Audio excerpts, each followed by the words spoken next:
सभी साथियों को प्रणाम। हम बात कर रहे हैं पर्यावरण प्रदूषण की। पर्यावरण प्रदूषण क्यों मनाया जाता है? पर्यावरण प्रदूषण पर्यावरण के प्रति, प्रकृति के प्रति एक चेतना, एक जागरूकता पैदा करने के लिए ये दिवस मनाया जाता है। वास्तव में हमें अपने चारों तरफ का जो माहौल है, जो वातावरण है, वो जीने लायक हो, उसके लिए प्रयास किया जाता है। सबसे पहले संयुक्त राष्ट्र सभा द्वारा 1972 में विश्व पर्यावरण दिवस की तैयारी की गई और एक एजेंडा तैयार किया गया। 5 जून 1974 को पहला विश्व पर्यावरण दिवस मनाया गया। एक बात यह भी है कि पर्यावरण क्या है? हमारे चारों ओर का जो आवरण है, हमारे चारों का परिवेश है, जिसमें पेड़ पौधे, प्रकृति, वन, हमारा आवास, वो सब चीज़ें शामिल हैं और वो सब ही मिलकर ही पर्यावरण बनाते हैं। अब ये जो पर्यावरण है नित्य प्रति प्रदूषित हो रहा है, हमारे जीने लायक जैसे रह ही नहीं गया है। तो ऐसे में पर्यावरण दिवस की जो सार्थकता है, वो इसकी जो महत्ता है वो और बढ़ जाती है। पर्यावरण प्रदूषण के कारण क्या हैं, ये एक महत्वपूर्ण और चिंता का विषय है। देखिए, चारों ओर का जो वातावरण बिगड़ रहा है, ग्लोबल वार्मिंग हो रही है, पेड़ों की अंधाधुंध कटाई हो रही है, वाहनों का अधिकाधिक प्रयोग किया जा रहा है, फिर उसके साथ हम खेतों में जो पेड़ पौधों की खरपतवार मिटाने के लिए, उनकी ग्रोथ बढ़ाने के लिए, कीटों को नष्ट करने के लिए हम विभिन्न प्रकार के केमिकलों का प्रयोग करते हैं। फैक्ट्रियों का धुआं, शोर, उनसे निकलने वाला केमिकल्स, वाहनों का शोर, फैक्ट्रियों का शोर, न जाने कितनी चीज़ें हैं जो हमारे पर्यावरण को हमारे जीने लायक नहीं छोड़ती, यानी हमारे पर्यावरण को वो प्रदूषित कर देती हैं और हम उसमें जीने लायक नहीं रह जाते। इसके साथ ही नदियों में कितनी सारी गंदगी, कितना कूड़ा करकट, कितने गंदे नाले हमने उसमें छोड़ दिए हैं, तो वो चीज़ें रहने के लिए कहाँ रह जाती हैं? ये सारी चीज़ें हमारे पर्यावरण को प्रदूषित करती हैं और इन्हीं को हम पर्यावरण प्रदूषण कहते हैं। अब जब हम थोड़ी प्राचीनता की बात करते हैं, हम देखते हैं कि हमारी जो प्राचीन जीवन शैली थी, हमारे बड़े बुजुर्गों का जो तरीका था काम करने का, वो बड़ा सहज था, वो प्रकृति के बिल्कुल नज़दीक था और पर्यावरण का हितैषी भी था। वहाँ पर हमने यहाँ तक के पेड़ों को हमने देवता की तरह माना, धरती को हमने माता माना। संस्कृत में तो कहा भी गया है, पृथ्वी माता पुत्रो अहम। जल को भी हम देवता मानते हैं, सूर्य को हम देवता मानते हैं, चांद तारों की हम पूजा करते हैं। तो ये सब चीज़ें कहीं ना कहीं पर्यावरण के प्रति आदर और सम्मान का भाव है इनके पीछे। जब ये चीज़ें साफ सुथरी स्वच्छ रहेंगी तो हमारा पर्यावरण भी उतना ही साफ सुथरा रहेगा। अब हम जल को देखते हैं, अगर जल को देवता माने तो हमारी ध्यान ये जाता है कि हम जल की शुद्धता की बात करते हैं। अगर पवन को देवता मानते हैं तो हमारा ध्यान कहाँ रहता है कि पर्यावरण में जो पवन, जो वायु, जो तत्व है वो साफ सुथरा, हमारे सांसों के लायक हो, वो स्वच्छ हो, तो हम उसे देवता मानकर उसका सम्मान करते हैं, यानी उसे स्वच्छ रखने का प्रयास करते हैं। हमारे जितने भी धार्मिक अनुष्ठान हैं, यज्ञ है, विवाह है, कोई त्यौहार है या विवाह आदि के अवसर है, उन पर भी आप देखिए प्रकृति से जुड़ी हुई चीज़ें और प्रकृति की चीज़ें अनेक प्रयोग की जाती हैं। उदाहरण के लिए दूब हम प्रयोग करते हैं, डाब हम प्रयोग करते हैं, जल हम प्रयोग करते हैं, आम के पत्ते हम प्रयोग करते हैं, नीम के पत्ते हम प्रयोग करते हैं, जल का उसमें प्रयोग करते हैं, मिट्टी की डली, मिट्टी भी हम रख के उसकी पूजा करते हैं। ये भाव क्या है? ये भाव सारी प्रकृति के प्रति आदर और सत्कार का भाव है।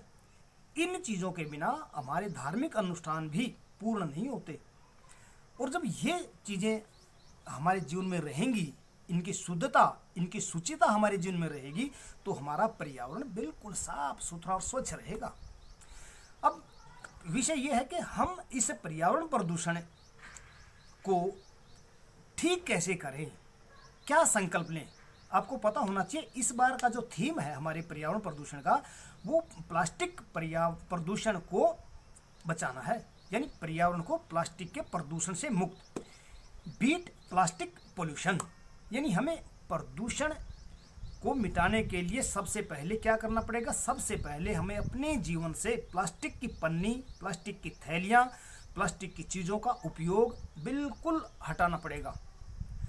खाने पीने की चीज़ें जब हम प्लास्टिक की पन्नी या किसी थैली में डालते हैं तो वो एक रिएक्ट होती है, जिसके कारण वो जहरीलापन उसमें आ जाता है और वो चीज़ें हमारे पाचन तंत्र पर, हमारे श्वसन तंत्र पर प्रभाव डालती हैं, जिससे हमारा स्वास्थ्य बिगड़ता है। और वो जो खाद्य पदार्थ हमने उसमें डाल रखे वो खाने लायक नहीं रह जाते। इसके साथ ही जो प्लास्टिक की चीज़ें हैं वो धरती को अनुपजाऊ करती हैं। उनका अधिक प्रयोग, देखिए कितने बड़े अंबार के अंबार लगे पड़े हैं दिल्ली जैसे पहाड़ में, प्लास्टिक की थैलियों के, गंदगी के, कूड़े के ढेर हैं, जो हमारी जीवन शैली, आधुनिक जीवन शैली को दर्शाते हैं। तो जगह जगह नालियाँ रुकी पड़ी हैं, बिल्कुल एकदम चौक बंद हो गई हैं नालियाँ। कारण हम हर वस्तु खरीदने के लिए अधिक से अधिक प्लास्टिक की पन्नियों का प्रयोग करते हैं, जिनमें कितनी चीज़ें हैं जो हमारे प्लास्टिक से जुड़ी रहती हैं। तो अगर हमें इस पर्यावरण को रहने के लायक बनाना है, शुद्ध और सात्विक बनाना है, तो हमें इस प्लास्टिक को बाय बाय टाटा ये कहना पड़ेगा, तब हम इस में वातावरण को शुद्ध बना पाएंगे।